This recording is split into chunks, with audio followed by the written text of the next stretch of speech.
नमस्कार बच्चों। कल मैंने आपको क्षितिज पाठ्य पुस्तक की लखनवी अंदाज के पाठ की कुछ व्याख्या बताई थी। आज मैं वहीं से आगे अपनी व्याख्या शुरू करने जा रही हूँ। लखनवी अंदाज जो कि यशपाल जी द्वारा लिखा गया है। कल मैंने बताया था कि किस तरह से लेखक सेकंड क्लास के डिब्बे में बैठे और उन्होंने समझा कि वह डिब्बा निर्जन होगा, लेकिन डिब्बे में देखा तो कोई नवाब साहब वहाँ पहले से ही बैठे हुए थे। अब वहाँ जाके उन्होंने देखा कि जो नवाब साहब थे उनको लेखक का आना पसंद नहीं आया। लगा कि जैसे उनके एकांत चिंतन में कोई बाधा हो गई। लेखक ने यह भी देखा कि नवाब साहब के सामने खीरे रखे हुए थे और नवाब साहब के हर क्रियाकलाप का वर्णन करते हुए लेखक ने यह बताया कि नवाब साहब ने बड़े करीने से खीरों को पहले धोया, उसके बाद उनकी फाकों को काट करके तौलिए में सामने सजा दिया। फिर जैसे कि लखनऊ का प्रचलन है, उन्होंने उसके ऊपर जो खीरे की फाके थी उसके पास नमक मिर्च छिड़क दिया और फिर उसको उन खीरों को बड़ी सतृष्ण आंखों से, प्यासी निगाहों से देख करके और उसको सूंघ करके केवल और आंखें मूंद करके उसकी कल्पना, खाने की कल्पना करके ही एक एक खीरे की फाकों को खिड़की के बाहर वो फेंकते गए। और उसके बाद उन्होंने तौलिए से जब हाथ पाँव पहुँचा, हाथ और अपने होंठ पहुँचे, तो फिर बड़े घमंड से, गुमान से उन्होंने लेखक की ओर देखा और मानो कि यह उनकी आंखें यह कह रही हो कि खानदानी रईसों का तरीका यही है। नवाब साहब खीरे की तैयारी और इस्तेमाल से थककर ले गए। हमें तस्लीम में सिर खमकर लेना पड़ा। यह है खानदानी तहजीब, नफासत और नज़ाकत। लेखक कह रहे हैं कि नवाब साहब ने जो खीरे की तैयारी और इस्तेमाल, मानो कि वह इसमें कितना थक गए थे, मानो कि वह उस कार्य करने में कितना थक गए थे और थक करके वो लेट गए। और लेखक यह सोचने को विवश हो गया कि यह खानदानी तहजीब, यह क्या नज़ाकत है। लेखक कहते हैं कि हम गौर कर रहे थे कि खीरा इस्तेमाल करने के इस तरीके को खीरे की सुगंध और स्वाद की कल्पना से संतुष्ट होने का सूक्ष्म, नफीस या एब्स्ट्रैक्ट तरीका जरूर कहा जा सकता है, परंतु क्या ऐसे तरीके से उदर की तृप्ति भी हो सकती है? लेखक क्या कह रहे हैं? जिस तरह से नवाब साहब ने खीरे का उपयोग किया, फिर क्या इससे क्या हो सकता है? नवाब साहब द्वारा उन्होंने जैसे बहुत ही यत्न से खीरों को काटा, सूंघकर और बाहर फेंक दिए थे, तो उनका यह बर्ताव क्यों था? स्वयं को खास दिखाने के लिए और अपनी जो दम्भ, मिथ्या आडंबर और जो उनकी प्रदर्शन करने की जो उनकी प्रियता होती है, उसी को उनके व्यावहारिक खोखलेपन को प्रदर्शित करता है। क्योंकि क्या इस तरीके से तो किसी भी उदर की तृप्ति हो सकती है? उदर में पेट, इसमें केवल सूंघने मात्र से ही तो पेट नहीं भर सकता है।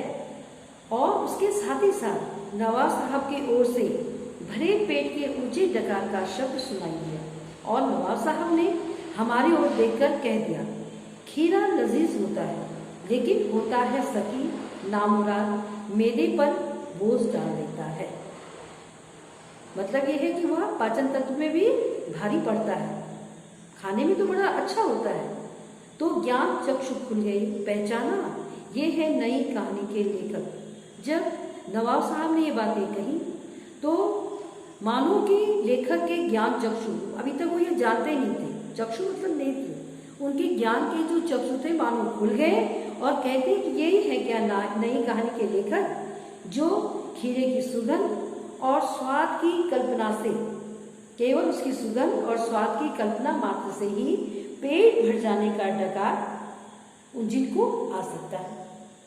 तो लेखक कहते हैं कि बिना विचार, घटना और पात्रों के लेखक की इच्छा मात्र से भी नई कहानी क्यों नहीं बन सकती? लेखक ये शब्द कह रहे हैं। और मैं इसके साथ ही अब आपको इस पाठ्य पुस्तक के इस पाठ के प्रश्नोत्तर थोड़ा आगे बताने जा रही हूँ, उसको मैं एक्सप्लेन करने जा रही हूँ। देखिए, प्रश्न है,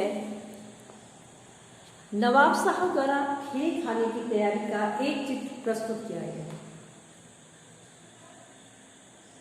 उस चित्र के बारे में आप क्या कहते हैं? चित्र में क्या है? सेकंड क्लास का डिब्बा, एक आग में बैठे हुए नवाब साहब, उनके सामने बिछी हुई तौलिया और उसमें खीरों का रखा जाना, फिर पानी से धोकर तौलिए से पोंछकर और चाकू निकाल करके बड़े करीने से, बड़ी मतलब दिखावे के साथ उसको काटना, उसको गोदना, उनकी फांकों को सजाना, यह सब एक एक करके उन्होंने इस कार्य को किया और एक के बाद एक एक करके उन फांकों को केवल सूंघकर और कल्पना मात्र से ही उसके रस का स्वादन करके उन्हें सूंघकर खिड़की से बाहर फेंकना, यह सब कार्य करते समय उनका क्या हो रहा था? उनके मुख में जो खीरे के रस के स्वाद की कल्पना था, उससे मानो कि उनके मुंह में पानी ही आ रहा था। ठीक है, तो यह पूरा क्या है, पूरे पाठ में जो नवाब साहब के द्वारा किया प्रक्रिया जो की गई खीरों के संबंध में, वह यह बताया गया है। अब खीरे के संबंध में जो नवाब साहब का यह व्यवहार था, क्या आप उसको सनक कहेंगे? देखिए, कई सनकों के बारे में आपने सुना होगा, जैसे अन्य नवाबों को भी सनकों का शौक होता है, उनकी सनकें होती हैं। किसी को पान खाने का शौक होता है, नवाबों की बहुत सी सनकें होती हैं। कोई पान खाने का शौकीन होता है, हर समय पान ही मुंह में रखेगा, पान खाने की सनक वह सबसे अलग है। और इसके लिए कुछ नवाब तो एक क्षण के लिए भी पान के बिना नहीं रह सकते।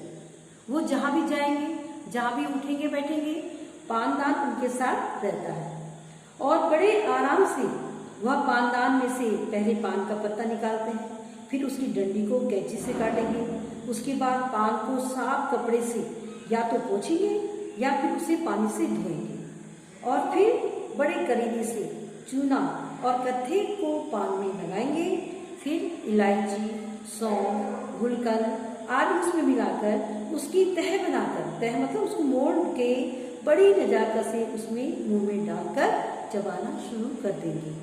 तो इसी तरह से अलग अलग सनकें होती हैं, अलग लोगों की अलग अलग सनकें हैं। जैसे कि नवाब साहब के लखनवी अंदाज में क्या है, खीरे खाने की सनक का शौक। अब आगे यह है कि क्या इस तरह की सनकों का कोई सकारात्मक रूप हो सकता है? तो इस तरह की जो सनकें होती हैं हर जगह नेगेटिविटी होती है, इसका कोई पॉजिटिव मतलब सकारात्मक रूप भी हो सकता है। क्योंकि कई बार कुछ सनकें ऐसी होती हैं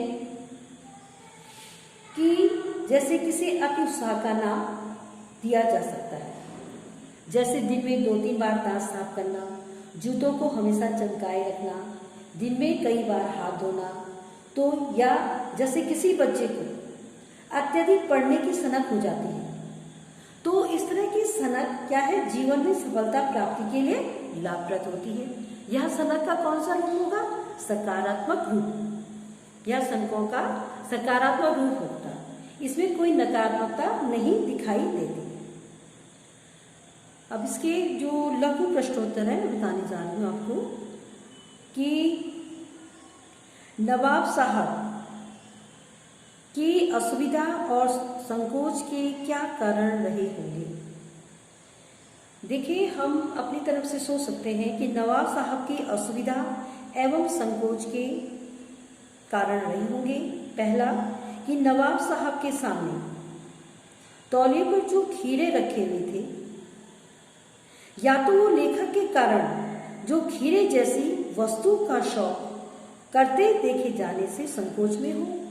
उन्होंने लखनऊ स्टेशन में खीरे तो खरीद लिए, पर सोचा कि कोई और नहीं डिब्बे में है तो मैं एकांत में खीरा खा सकता हूँ, लेकिन अचानक लेखक के आने के कारण वह संकोच में पड़ गए। दूसरा यह भी हो सकता है कि नवाब साहब ने किफ़ायत के विचार से सेकंड क्लास का टिकट खरीद लिया हो और अब वह यह नहीं चाहते हो कि शहर का कोई सफ़ेद पोश उन्हें सेकंड क्लास के डिब्बे में सफ़र करता देखे। लेखक आगे प्रश्न मैं बताना चाह रही हूँ आपको कि नवाब साहब ने खिड़की के बाहर देखकर दीर्घ निश्वास क्यों लिया। नवाब साहब ने जब खीरों के फाके बनाकर उन पर जीरा मिला नमक और लाल मिर्च की सुर्खी बुरक दी तो वह उसे खाने की कल्पना करके ही आनंदित हो उठे। उसके बाद उन्होंने उन फाकों को बड़ी हसरत से देखा, सतृष्ण आंखों से देखा, बड़ी हसरत से देखा और अपने डिब्बे की खिड़की के बाहर देखकर लंबी सांस ली, जिससे वह अपने अंदर की सांस को बाहर छोड़कर अपने को तरोताजा बना सके और किसी को ये महसूस न हो कि वह वास्तव में उसे खाना भी चाहते थे, लेकिन बिना खाए केवल सुनकर ही कल्पना मात्र से ही उसको बाहर फेंक दिया। अचानक ही नवाब साहब ने खीरे के फाकों को खिड़की के बाहर फेंकना क्यों शुरू कर दिया था? जब नवाब साहब ने लेखक से खीरा खाने का आग्रह किया तो लेखक ने खीरा खाने से मना कर दिया और क्या कहा कि उसके पाचन भी सही नहीं है, कमज़ोर है। तो वह नवाब साहब ने लेखक की बात मानकर खीरे की जीरे नमक और मिर्च बुरकी हुई जो खाके थी केवल सुनकर ही और स्वाद का काल्पनिक आनंद लिया। क्या लिया उन्होंने? काल्पनिक आनंद। और खाने के स्थान पर उन फाकों को खिड़की से बाहर फेंकना शुरू कर दिया। आगे प्रश्न है, लेखक के ज्ञान चक्षु किस प्रकार खुल गए? तो जब लेखक ने नवाब साहब को खीरे को सूंघने मात्र से ही अपना पेट भर लेने और परम संतुष्टि पाने के बाद डकार लेते सुना तो उसके ज्ञान चक्षु यह सोचकर खुल गए कि यह तो बड़े आश्चर्य की बात है कि किसी प्रिय खाद्य वस्तु को बिना खाए भी परम संतुष्टि पाई जा सकती है और संतुष्टि ही नहीं, डकार भी ली जा सकती है। अगर ऐसा हो जाए, यदि ऐसा हुआ है तो फिर पात्र, घटना आदि की अनुपस्थिति में भी कहानी लिखी जा सकती है। तो यह कहानी क्या है? नवाब साहब के माध्यम से नवाबी परंपरा पर व्यंग किया गया है। लेखक ने इस कहानी के माध्यम से समाज के जो पतनशील सामंती वर्ग हैं उनकी बनावटी जीवन शैली पर व्यंग किया है। नवाब बनावटी जीवन शैली अपनाने में यकीन करते हैं और इसी में अपना पूरा जीवन बिता देते हैं। उन्हें जीवन के यथार्थ और कड़वी सच्चाइयों से कोई मतलब नहीं होता और इस तरह के व्यक्ति समाज में कहीं भी देखे जा सकते हैं। इस तरह से बच्चों, आशा है कि आपने इस पाठ को अच्छी तरह से समझ लिया होगा। लखनवी अंदाज जो कि यशपाल जी द्वारा रचित है, लिखा गया है। अब मैं अपना पाठ यहीं पे समाप्त करती हूँ। धन्यवाद।